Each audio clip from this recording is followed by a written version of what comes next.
आज जो है आप लोग का क्लास 10th का मैथ है, पहला चैप्टर है और पहला क्लास है।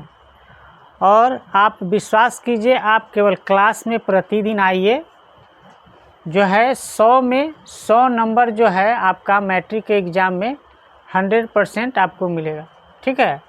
और साथ ही साथ ये तो आप जो है क्लास 10th का जो मैथ है NCERT वो हम लोग पढ़ने ही वाले हैं, और इसके अलावा आपका क्लास में ये चलेगा, है ना। लेकिन ऑब्जेक्टिव जो है आप प्लेलिस्ट में जा कर के सरनम क्लासेज के यूट्यूब चैनल पे जा कर के देख लीजिएगा, है ना, क्योंकि उतना टाइम नहीं होता है। हम आपको जो है क्लास 10th का मैथ पढ़ा देंगे और 50 नंबर का जो ऑब्जेक्टिव आता है वो प्लेलिस्ट में आप यूट्यूब चैनल का सहारा लेंगे, ठीक है। और जो अभी क्लास चलेगा इसको भी हम आपको चैनल पे डाल देंगे, सरनम क्लासेज पे, तो वहाँ से भी अगर कभी दिक्कत हो तो वहाँ से भी देख लीजिएगा। और इस तरह से केवल आप क्लास में प्रतिदिन आइए, है ना, आपको 100 में 100 100% आएगा, ये मेरी गारंटी है। एक भी क्वेश्चन आपको बाहर नहीं आएगा। तो चलिए स्टार्ट करते हैं। तो पढ़ाने का जो तरीका होगा मेरा, सबसे पहले कोई भी चैप्टर स्टार्ट करने से पहले उस चैप्टर का हम कॉन्सेप्ट बता देंगे। इसके बाद उससे रिलेटेड जो भी उस चैप्टर में क्वेश्चन आने वाला है उससे रिलेटेड सारे कॉन्सेप्ट को हम पहले ही डील कर चुके होंगे, और एक एक करके क्वेश्चन को भी हम आपको बता देंगे। और प्रैक्टिस के लिए आप लोग क्या करेंगे, तो हम NCERT मैथ पढ़ाएंगे, ठीक है।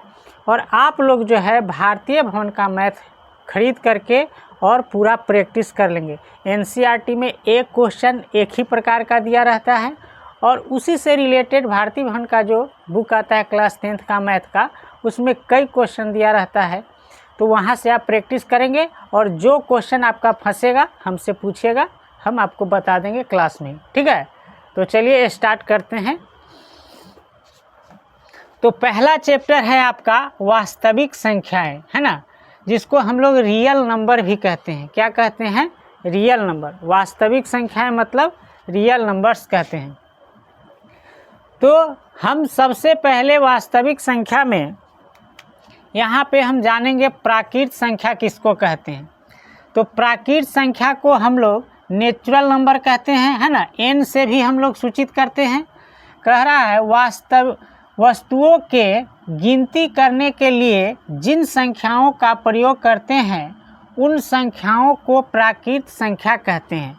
कहने का मतलब है कि कोई भी वस्तु को आप लेते हैं, जैसे बाज़ार में जाते हैं या मार्केट में या घर पे, तो आप गिनती जब आप शुरू करते हैं तो कहाँ से स्टार्ट करते हैं? 1 से स्टार्ट करते हैं। मान लिया जाए कि से 10 गो कलम है, तो अगर कलम को गिनती अगर करना है कितना कलम है, तो आप कहाँ से स्टार्ट करेंगे? 1 2 3 4। तो जहाँ से हम लोग गिनती शुरू करते हैं, जिससे हम गिनती शुरू करते हैं, उसी सब संख्याओं को हम लोग क्या कहते हैं? प्राकृत संख्या कहते हैं, है ना। तो जैसे यहाँ देखिए,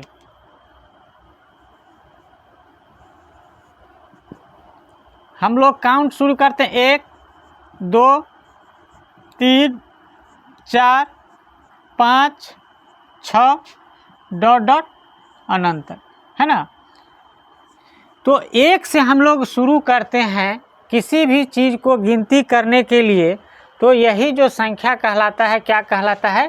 प्राकृत संख्या कहलाता है। मतलब लिखा भी हुआ है स्पष्ट रूप से कि वस्तुओं की गिनती करने के लिए जिन संख्याओं का प्रयोग करते हैं उन संख्याओं को क्या कहते हैं? प्राकृत संख्या कहते हैं। तो ये जो है आपका कैसा संख्या है? प्राकृत संख्या है।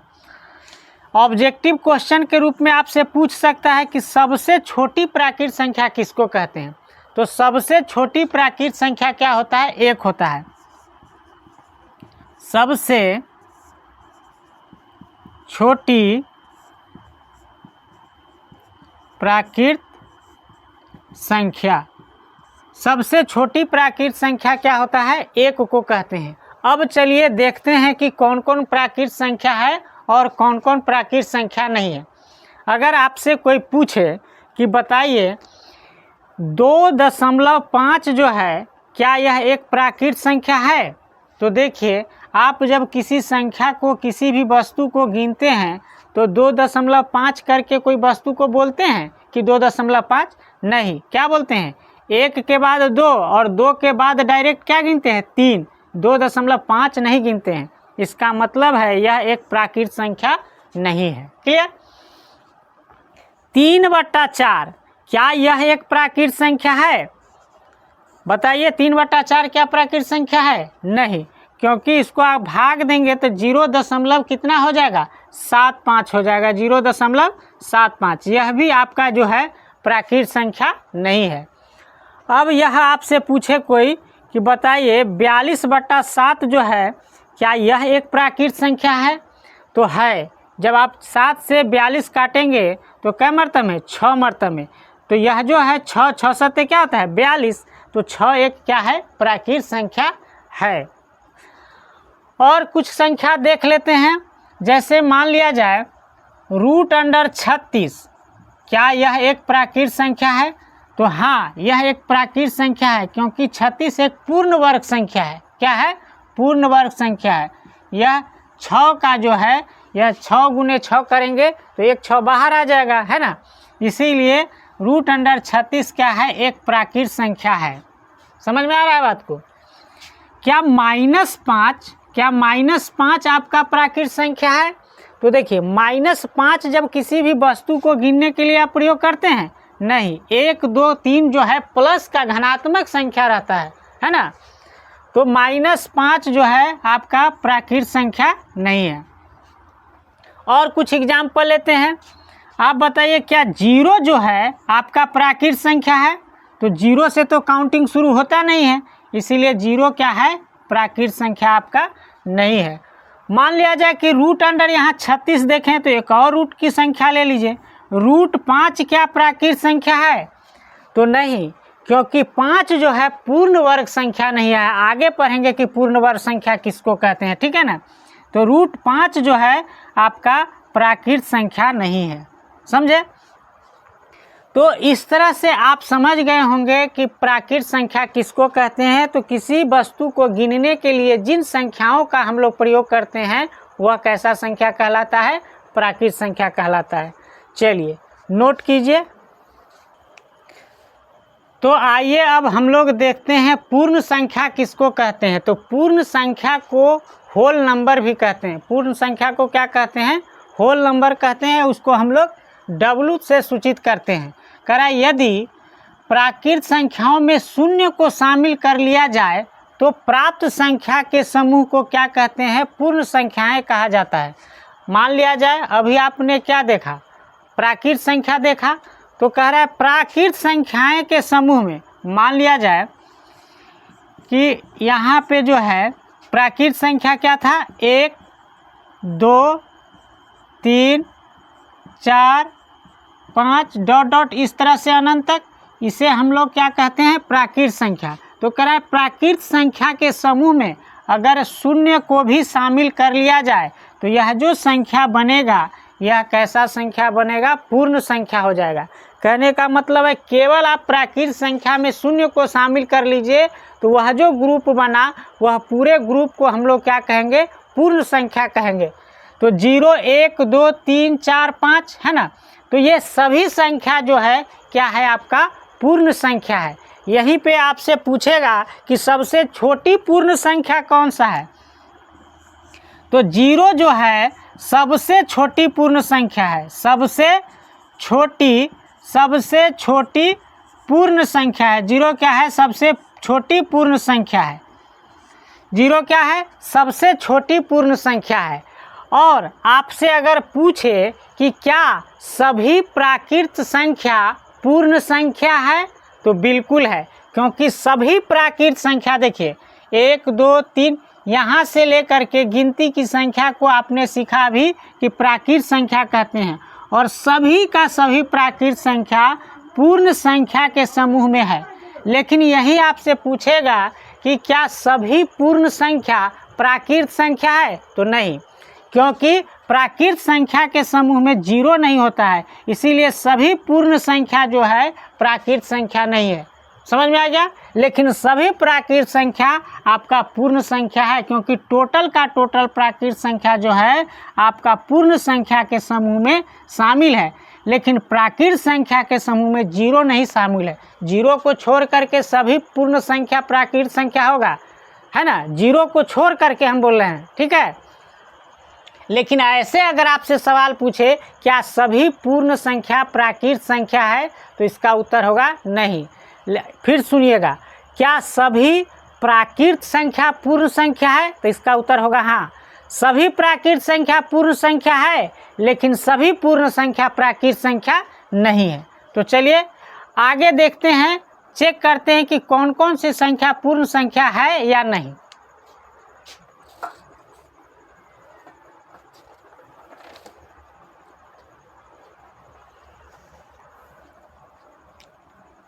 तो यहाँ पे देखिए 3.7, क्या यह एक पूर्ण संख्या है?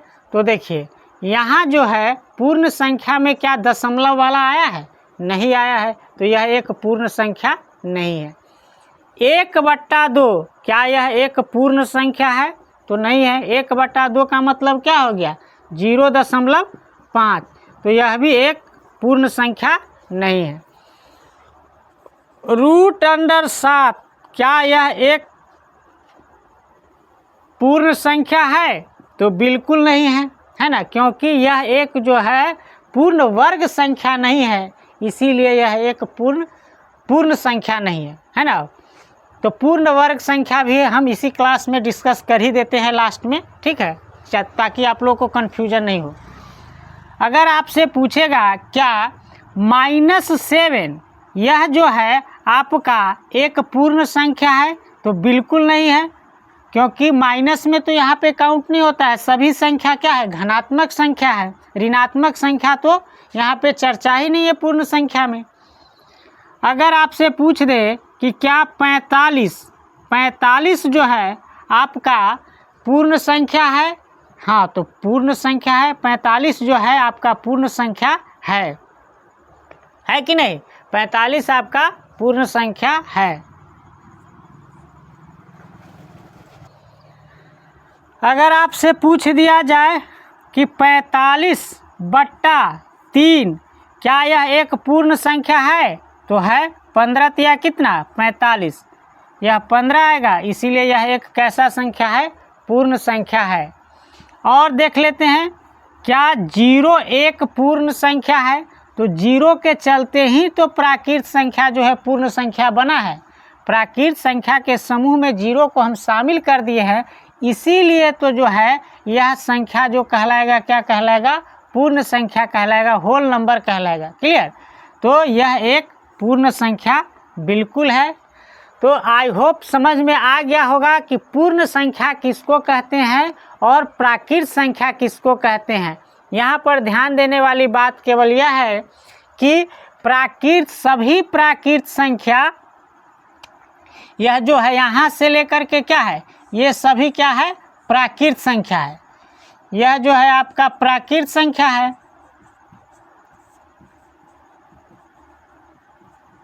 यह क्या है? प्राकृत संख्या है। तो सभी प्राकृत संख्याएं आपका क्या है? पूर्ण संख्या है। लेकिन सभी पूर्ण संख्या प्राकृत संख्या आपका नहीं हो सकता है, केवल इसी चीज़ को ध्यान में रखना है। क्लियर? तो चलिए नोट कीजिए, फिर आगे देखते हैं। अब आइए इससे रिलेटेड जो है हम कुछ क्वेश्चन देख लेते हैं। तो देखिए, इससे रिलेटेड क्वेश्चन आपसे पूछेगा कि पूर्ण संख्या है कि नहीं, आप चेक कीजिए। पूर्ण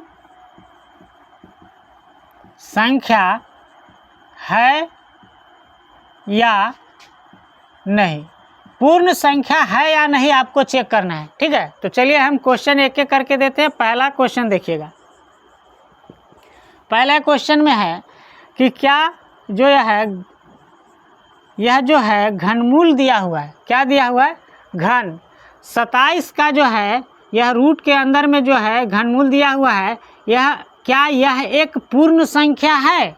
तो देखिए इसका क्या मतलब होता है, समझिए। यह जो संख्या है इसका मतलब होता है 27 के पावर 1/3, है ना। यह इसका क्या मतलब होता है? इसका जो है, इसका जो मान होता है क्या होता है? 1/3 होता है ना। तो 27 का 1/3 करेंगे, इसका मतलब ये हो गया। तो 27 को बाहर निकालने के लिए इसको क्या करेंगे, आप देखिए 27 का जब आप भाज्य गुणनखंड करेंगे तो 3 तिहाई 9, 3 नमा 27, फिर 3 तिहाई 9, तो 3 गो जोड़ा संख्या पूरना चाहिए। कहने का मतलब है इस रूट के अंदर में 27 को 3 गुने 3 लिख सकते हैं कि नहीं। तो 3 गो के संख्या के लिए एक 3 बाहर आ जाएगा, तो यह जो है आपका पूर्ण संख्या है कि नहीं, यह पूर्ण संख्या है। यह कैसा संख्या है, पूर्ण संख्या है। तो समझ में आ गया। तो यह जो है रूट ये घन जो लिखा हुआ है 3, इसका मतलब होता है 1/3। ठीक है। और चलिए क्वेश्चन देख लेते हैं। दूसरा क्वेश्चन नंबर दूसरा में देखेंगे, क्या घनमूल जो है 144 है ना, क्या यह जो है आपका पूर्ण संख्या है। तो देखिए यह जो एक पूर्ण संख्या नहीं है। क्यों नहीं है कि 144 जो है एक पूर्ण वर्ग संख्या नहीं है, पूर्ण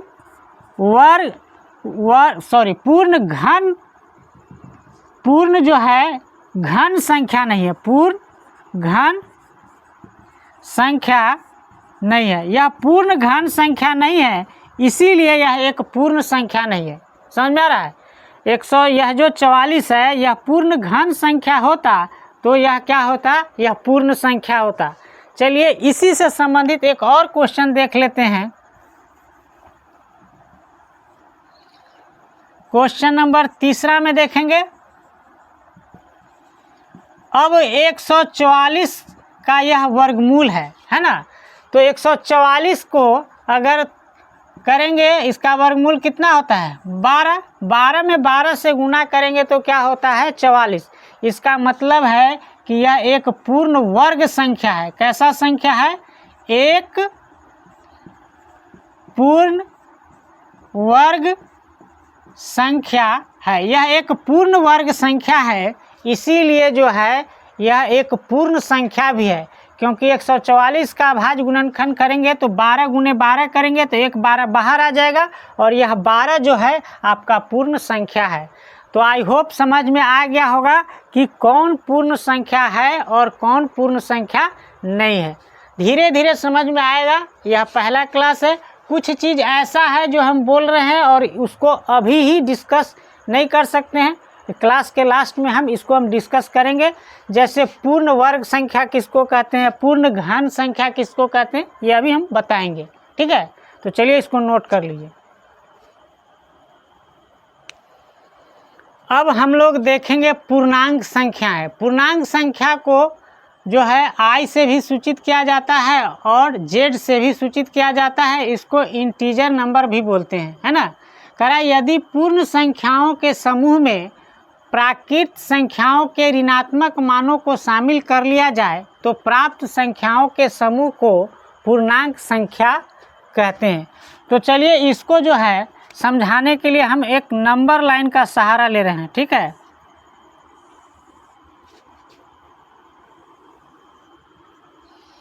एक जो है हम लोग संख्या रेखा बना ले रहे हैं। तो यहाँ पे हम पूर्ण संख्या लिख रहे हैं। तो पूर्ण संख्या 0 से शुरू होता है।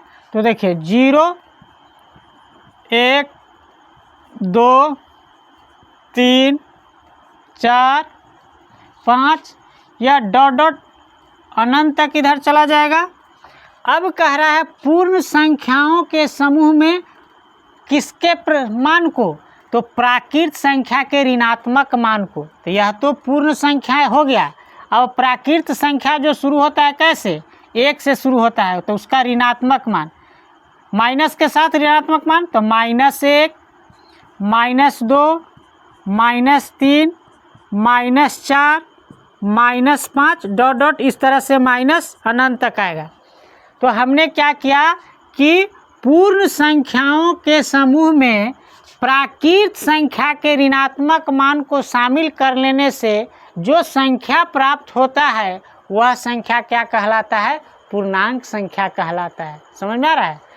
तो यहाँ पे देखेंगे यह जो है इस जीरो को यहाँ पे क्या कहते हैं, तो इस जीरो को उदासीन पूर्णांक कहते हैं। क्या कहते हैं? उदासीन पूर्णांक भी कहते हैं और शून्य पूर्णांक भी कहते हैं। आपसे ऑब्जेक्टिव में पूछेगा, क्लास 10th में कभी कभी पूछ देता है 1 नंबरी में, तो इसको क्या कहते हैं?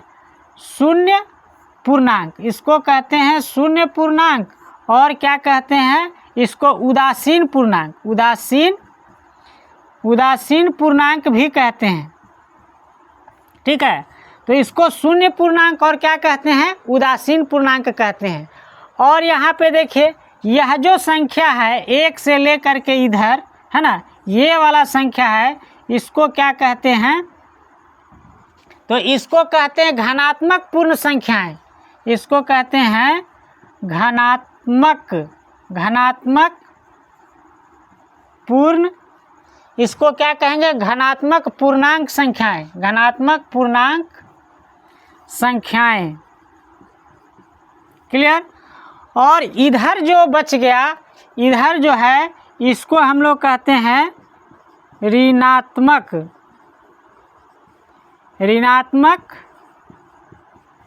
पूर्णांक संख्याएं, है ना, ऋणात्मक पूर्ण संख्याएं।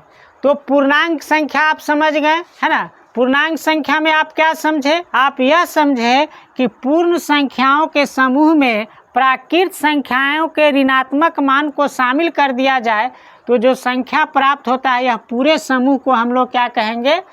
आपको पूर्णांक संख्या कहेंगे। क्लियर? और इस पूर्णांक में आपका एक सीखे ऋणात्मक पूर्णांक संख्या जो माइनस से सूचित होता है, और दूसरा सीखे धनात्मक पूर्णांक संख्या जिसका प्लस से सूचित होता है, और एक जो बीच में बच गया जीरो, इसी को मेन आपको सीखना था कि जीरो को जो है शून्य पूर्णांक कहते हैं या उसको उदासीन पूर्णांक कहते हैं। तो चलिए इसका भी एग्जाम्पल देखते हैं कि क्या जो है पूर्णांक संख्या है या नहीं। तो यहाँ पे देखेंगे, आपसे अगर पूछ दिया जाए कि 2.5 क्या यह एक पूर्णांक संख्या है, तो देखिए नंबर लाइन पे जो संख्या दर्शाए हैं वहाँ कहीं पे भी जो है दशमलव का चर्चा हुआ है? नहीं। तो यह जो है आपका दशमलव वाला संख्या जो होता है वह पूर्णांक संख्या बिल्कुल नहीं होता है। फिर यहाँ पे देखिए माइनस का हम ले रहे हैं, -3.2, क्या यह जो है आपका पूर्णांक संख्या है? तो देखिए माइनस वाला संख्या तो पूर्णांक ऋणात्मक पूर्णांक होता है, लेकिन यहाँ पे जो है दशमलव वाला नहीं होता है, तो यह भी जो है आपका एक पूर्णांक संख्या बिल्कुल नहीं है। अब आ जाइए यहाँ देखिए √16, क्या यह एक पूर्णांक संख्या है? तो हाँ, 16 पूर्णांक संख्या है, क्योंकि यह जो है एक पूर्ण वर्ग संख्या है। किसका? तो 4 का। 4 चौका कितना होता है? 16। इसलिए यह जो है एक कैसा संख्या है? पूर्णांक संख्या 4 है। इसलिए रूट के अंदर में 16 जो दिया हुआ है वह भी एक कैसा संख्या है? पूर्णांक संख्या है। अगर रूट की बात किया है तो दूसरा भी संख्या रूट में देख लेते हैं। तो रूट के अंदर में 20 जो दिया हुआ है, क्या यह एक पूर्णांक संख्या है? तो बिल्कुल नहीं है, क्योंकि 20 जो है पूर्ण वर्ग संख्या नहीं है, इसीलिए यह एक पूर्णांक संख्या नहीं होगा। एक और संख्या देख लेते हैं यहीं पे। यहाँ जो है 1000 है ना, 1000 का जो है घात दिया हुआ है 1/3। कितना दिया हुआ है? 1/3। इसका मतलब क्या है? 1/3 का मतलब है रूट के अंदर में है ना, यहाँ पे 3 घनमूल हो जाएगा, 1000 हो जाएगा। और 1000 यह किसका है? 10 का है ना, 10 बाहर आ जाएगा। तो बताइए 10 जो है आपका एक पूर्णांक संख्या है कि नहीं? बिल्कुल है। तो यह एक जो है 1000 के ऊपर में 1/3 घात दिया हुआ है, यह भी एक कैसा संख्या है? पूर्णांक संख्या है। तो आई होप आपको समझ में आ गया होगा कि पूर्णांक संख्या किसको कहते हैं। तो चलिए इसको नोट कीजिए, फिर आगे देखते हैं। अब आ जाइए हम लोग देखते हैं सम संख्याएं। सम संख्या को इवन नंबर भी बोलते हैं, कह रहा है वे संख्याएं जो 2 से विभाजित होती है उन्हें सम संख्या कहा जाता है। ये बचपन में भी सीखे हैं और क्लास 10th में भी पढ़ना है ना, तो इसमें कोई बड़ी बात नहीं है। तो वैसी संख्या जिसको 2 से आप विभाजित कर सकते हैं उसे हम लोग क्या कहते हैं, सम संख्या कहते हैं। एक पॉइंट दिया हुआ है, सम संख्याओं में इकाई का अंक क्या होता है, 0, 2, 4, 6, 8। उसके इकाई स्थान पर अगर ये होगा तो आप समझ जाइएगा कि वह जो संख्या है कैसा संख्या है, सम संख्या है। चलिए एग्जाम्पल से देखते हैं।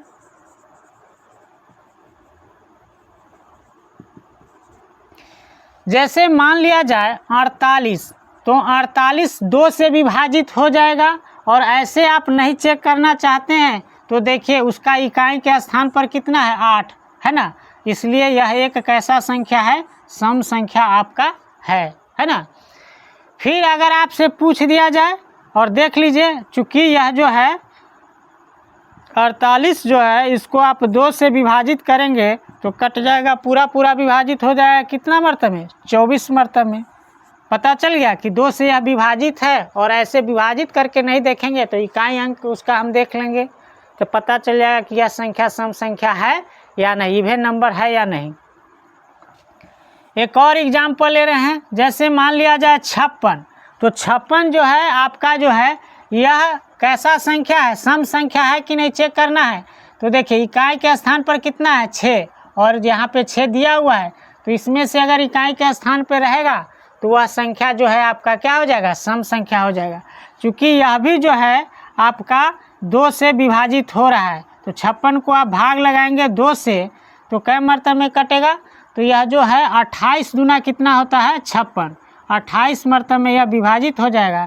इसीलिए 56 एक कैसा संख्या है, आपका सम संख्या है। एक और एग्जाम्पल लेते हैं 15, तो 15 क्या आपका सम संख्या है। तो देखिए इसके इकाई के स्थान पे 0, 2, 4, 6, 8 में से कोई संख्या है, तो देखिए नहीं है ना।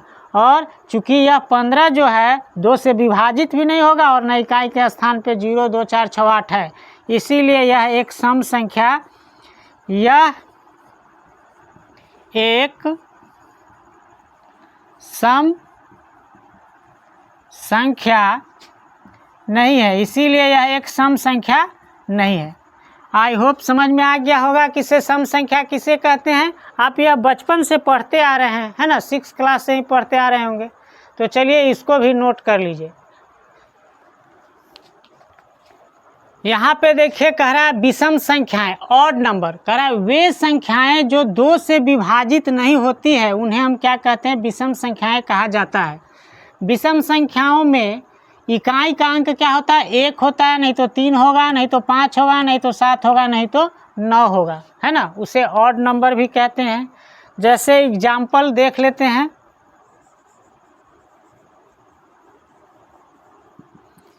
एग्जाम्पल में देख लेते हैं, मान लिया जाए यह 13, हम एक एग्जाम्पल लिए, तो 13 जो है क्या आपका विषम संख्या है, बिल्कुल है, क्योंकि इसका इकाई का स्थान 3 है इसलिए भी है ना।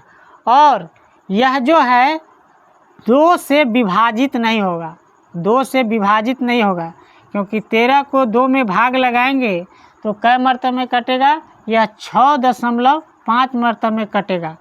तो अगर 2 से पूरा कट जाता तो दशमलव नहीं आता तो संख्या सम हो जाता, विषम संख्या नहीं होता, इसलिए यह एक कैसा संख्या है, विषम संख्या है। ठीक है।